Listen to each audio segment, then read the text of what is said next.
Cuarta parte de esta serie de la ley del uno en la filosofía griega, y vamos a hablar de uno de mis personajes favoritos en la era presocrática, Empédocles.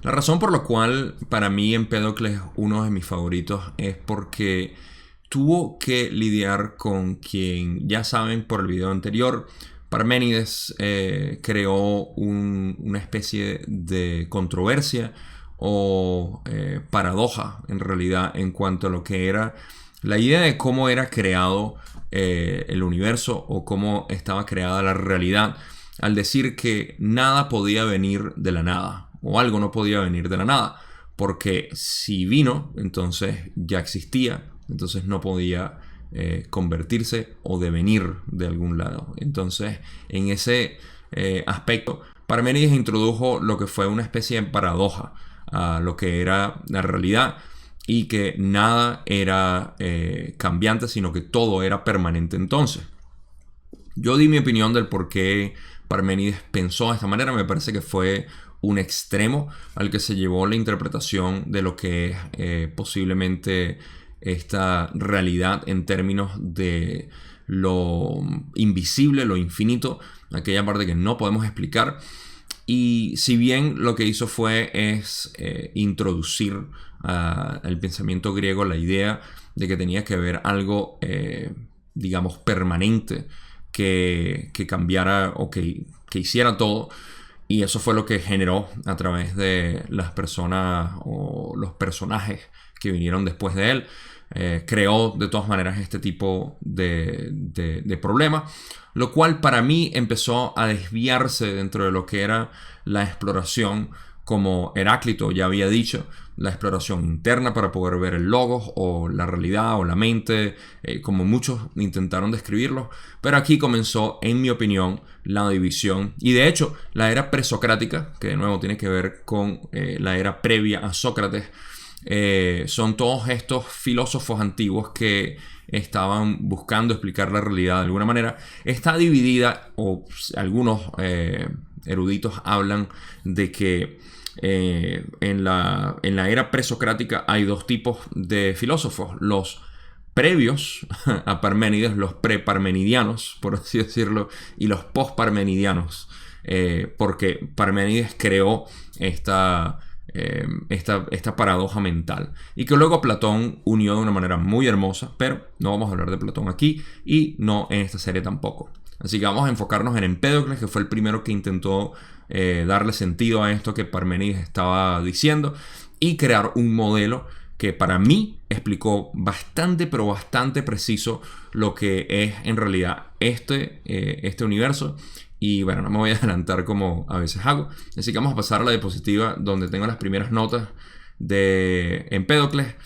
Y como ya me adelanté a decir, inevitable, trabajó con los conceptos de Parménides para darle una razón lógica o algo coherente dentro de lo que nosotros podíamos percibir. Y esto es una parte importante donde podemos sacar que los otros pensadores en aquel entonces decían: pero es muy obvio que las cosas están cambiando. Entonces, ¿a qué le atribuimos el cambio si todo es permanente, como dice Parménides? Y aquí fue donde Empédocles empezó a crear un modelo que pudiera explicar ambas cosas, que pudiera mantener, digamos, lo que es la permanencia o el estado permanente del fundamento, pero al mismo tiempo permitiera el cambio. Entonces, eso es lo primero que describe, digamos, el trabajo de Empédocles. Luego, él intentó crear el sentido de estas paradojas, como ya dije, del devenir y lo que es en realidad. Fue un científico y espiritual vehemente, lo cual describe muchísimo lo que Empédocles era como persona, y esto lo vamos a hablar al final, esa parte espiritual. Y la parte científica tiene que ver, en realidad, es con la manera como pensaba, que nosotros ahora la asociamos con nuestro pensamiento científico, empírico en realidad. Y decía que el mundo era un juego entre los cuatro elementos, los cuales eran infinitos. Y esto ya empieza a hablar del modelo que vamos a discutir en general en este video. Y decía que se unían y se separaban para poder crear y destruir las cosas. que nosotros percibimos. Y por último, en esta diapositiva quiero mencionar la parte más importante para mí, que fue, digamos, la pega con la que unió este modelo, que era el amor y la lucha o guerra o pelea. Eran las fuerzas del cosmos, atracción y repulsión. Esto es importantísimo mencionarlo porque para explicar el modelo de Empédocles tenemos que tener en mente que hay 4 elementos. Para los filósofos griegos también existían estos 4 elementos que curiosamente en la ley del uno se hablan que son las primeras entidades, digamos, conscientes de este universo, de esta creación. Y son los 4 elementos que ya sabemos: agua, tierra, fuego y aire. Y Empédocles las utilizó como ya las habían utilizado otros filósofos anterior a él, y las utilizó como para describir lo que era esta realidad. Pero agregó el modelo de polaridad, aunque él no lo llamara así, de amor y lucha, o el contrario de amor, que no es bien definido como odio o tristeza o como sea, es simplemente la ausencia del amor. Pero en el caso del modelo de Empédocles utilizó amor como algo que atrae y lo que era la lucha como algo que separa. La lucha pudiera ser conflicto también, cualquier separación en realidad o idea de separación en nuestra mente, lo cual es todas las emociones bajas que nosotros conocemos. Y el amor dio completamente en el punto, y vamos a ver el porqué dentro del modelo. Pero esa parte me pareció fascinante, cómo utilizó esos dos para hablar de las polaridades que crean y destruyen en esta realidad. Así que vamos a pasar a la otra diapositiva, donde tengo el resto de las notas, o al menos el otro tercio. Y Empédocles dijo que esta batalla era eterna, que la creación estaba hecha en 4 etapas, que eran el amor, y en donde el amor y la lucha en realidad estaban involucradas. La primera etapa era el dominio del amor, donde todo estaba unido, nada pasaba y nada existía. Ahora, para nosotros que estamos familiarizados con la ley del uno y sabemos lo que es la infinidad inteligente en su aspecto infinito, o digamos en su aspecto más puro, porque hay 2 aspectos los cuales están descritos precisamente en un video de infinidad inteligente en mi serie La Ley del Uno. Si no lo han visto, vayan a verlo porque va a tener mucho más sentido también. Aquí hay un paralelo enorme, porque la primera etapa dice que no. La primera etapa, ahora estamos hablando del modelo de Empédocles. Él dice que el amor era el dominio del amor, donde el amor mantenía a todo unido y no existía nada. Esto es exactamente como nosotros entendemos la infinidad inteligente. No exactamente, porque no hay manera de describirlo, pero es una manera muy, muy precisa de describirlo. Entonces, en esta primera etapa, el amor era absoluto, todo estaba unido y no había manera de diferenciar nada.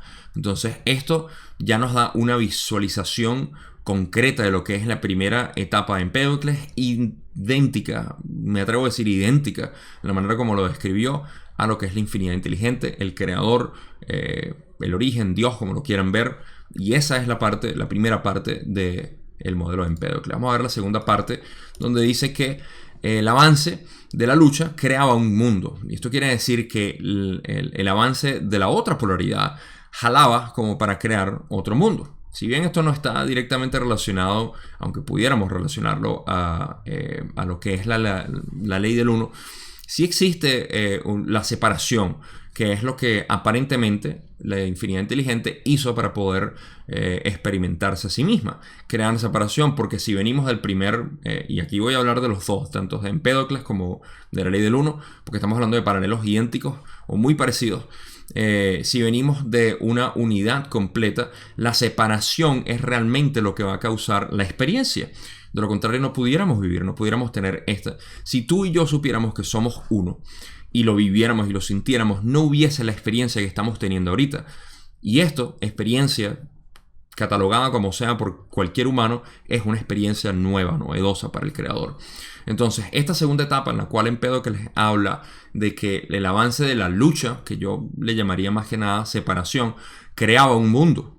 Y es importante denotar que hay un mundo aquí y no el mundo. Entonces, vamos a pasar a la tercera etapa, donde Empédocles decía que El dominio de la lucha iba a causar que todo estuviera separado. Y este era el dominio de la lucha, tal cual, así lo llamaba. Era como un estado donde todo se mantenía separado y nada podía existir porque ahora todo estaba completamente separado. Esto de hecho tiene muchos paralelos con la ley del 1 en lo que es sexta densidad negativa, pero no vamos a hablar de eso aquí. Vamos a pasar a la cuarta etapa y terminar lo que es el modelo completo de Empédocles, donde decía que el avance del amor ahora atraía a las cosas y creaba un mundo.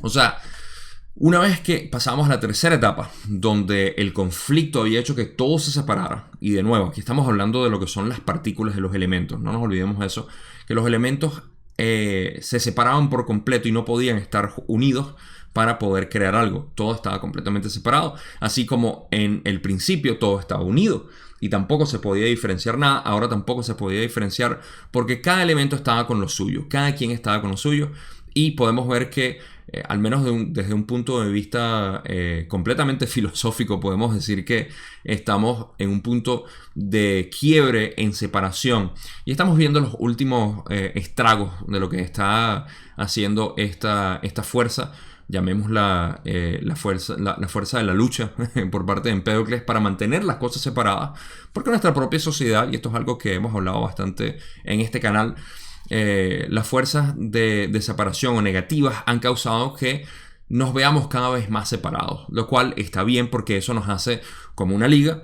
El momentum o la inercia de esta separación nos hace unirnos con más fuerza ahora, que es lo que estamos viendo en esta época de despertar, en esta época de conciencia, en esta época de, como lo quieran ver, simplemente nos estamos uniendo luego de tanta separación, y nosotros somos en esencia la vanguardia de este movimiento natural del universo, y estamos encarnados aquí para verlo. Pero me desvío más allá de lo necesario para hablar que ese es el avance del amor, donde se empezaba a crear otro mundo luego de la separación completa.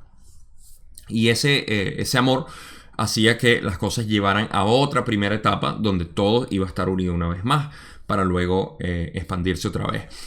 Esto, ahora que hablamos por completo de las 4 etapas, tiene un paralelo enorme con el modelo hindú, donde se habla de la respiración del Brahman, que es el creador, que es inhalación y exhalación. Y eso es en esencia la creación y destrucción del mundo. Y me llama la atención muchísimo que Empédocles haya diseñado este modelo hablando de los elementos como tal, pero muy parecido a lo que es el modelo hindú también. Y por supuesto lo que la ley del 1 también dice, que toda esta creación eventualmente va a llegar a un punto donde va a alcanzar masa espiritual suficiente como para colapsar y luego expandirse una vez más.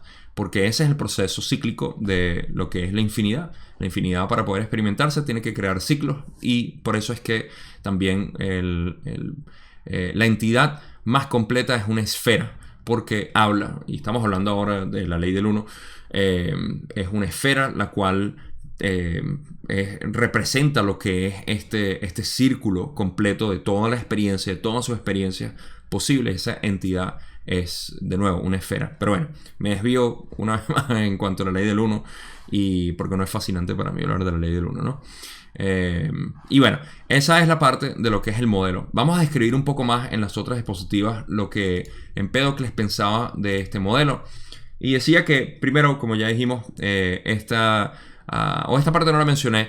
De hecho, vamos a hablarla aquí cara a cara, frente a frente. Él pensaba que estábamos en la etapa del avance de la lucha. Fíjense que esto fue hace 2600 años aproximadamente, cuando Empédocles y toda su gente estaba viendo lo que era las conquistas, los conflictos, las guerras. Venían de una guerra y se iban encaminando a otra. Venían de la guerra persia, y pudieron ver lo que era este conflicto general y la mentalidad del ser humano de querer conquistar, de querer mantener siempre en separación. Y fue fácil para Empédocles poder decir, bueno, estamos en la segunda etapa, y posiblemente estaban llegando ya al final de la segunda etapa, en la tercera, donde se iba a crear otro mundo quizá, pero esto es dentro del modelo de él. Las otras notas que tengo de Empédocles es que dice que el ciclo continúa indefinidamente, lo cual ya dije que tiene, y el ciclo se refiere obviamente a su modelo de creación. Y creía que los humanos eran criaturas divinas, caídas, capaces de apoteosis. Aquí pasamos a la parte espiritual de Empédocles. También recordaba sus vidas pasadas, según él, y llegó a decir: yo, un dios inmortal, ya no mortal, deambulo entre ustedes. Esta última parte la quise incluir porque explica o menciona lo que era el carácter espiritual de Empédocles, y para mí eso es importante para poder especular que Empédocles también tuvo, aunque no fue mencionado en el material de Ra, para mí tuvo una influencia de la Confederación al hablar de lo que era la creación como tal y el modelo que diseñó, sobre todo en la parte de las polaridades y de pensar que nosotros somos criaturas divinas. Recuerden que en los últimos 100 años aproximadamente, Tales empezó a hablar en contra del panteón de dioses, donde se creía todo que era mitología, y empezó esta especie de pensamiento filosófico más que todo empírico y darle un sentido distinto a lo que era la creación o la realidad como lo estábamos percibiendo. Y para Empédocles pensar de esta manera era muy revolucionario en su momento, y explica el carácter espiritual. Quizá hasta era un errante en su entonces que vino a traernos esta información en aquel entonces, y que también propició otros tipos de pensamientos porque influyó en otros pensadores de la época. Entonces, con esta mentalidad podemos ver primero el lado científico que tenía, o la manera empírica con la que quería ver la realidad, en vez de dejárselo todo a lo que era el carácter aleatorio de los dioses, de los dioses griegos, y ser mucho más físico en cuanto a explicar la realidad, lo cual explica también la ley del uno. La ley del uno no es estrictamente espiritual, nos habla muchísimo de lo que es, yo diría que en su mayoría nos habla de lo que es el tejido de la realidad, la física cuántica, por ponerle un término aquí en nosotros que tenemos esta ciencia que ha evolucionado. Bueno, también, aparte de ser así, ser espiritual de la manera como lo era, para poder percibir, y bueno, teniendo esa alineación con él mismo y ser tanto espiritual como físico, me parece que, yo especulando aquí, tuvo influencia de la Confederación en cuanto a la ley del uno. Pero bueno, eso es todo lo que tengo en cuanto a Empédocles, y pueden ver el por qué es uno de mis favoritos, no tanto como el modelo que creó y las ideas alrededor de ese modelo, sino también por el carácter personal que tenía de ser una persona científica y espiritual, algo con la cual nosotros nos identificamos bastante si estamos en la ley del uno, porque nos gusta entender a plenitud lo más que podamos, de una manera sofisticada, lo más sofisticada que podamos, que es lo que nos entrega el material de Ra. Pero también tenemos una idea espiritual de lo que es esta creación, y Empédocles sin duda lo era. Así que el sello de Gabo, Empédocles. Si quieren saber más de Empédocles, en YouTube hay muchas personas que son mucho más avanzadas que yo en cuanto a la historia de Empédocles y toda la filosofía griega, así que vayan a verlo. No tengo ningún canal que yo precisamente haya buscado, porque todo esto lo investigué en inglés. Pero para los que quieran verlo en inglés, pueden ver en mi canal de inglés. Ahí sí tengo los vínculos de donde saqué algún material, y algunos youtubers que son muy pero muy buenos en esto. Así que con eso me despido. Gracias como siempre por ver esto. El próximo va a ser el final, donde voy a incluir tanto a Anaxágoras como a Demócrito, y con eso terminamos lo que es la filosofía griega y la ley del uno en su influencia, esta miniserie que quise crear. Gracias por ver este video una vez más, y nos vemos en ese video final.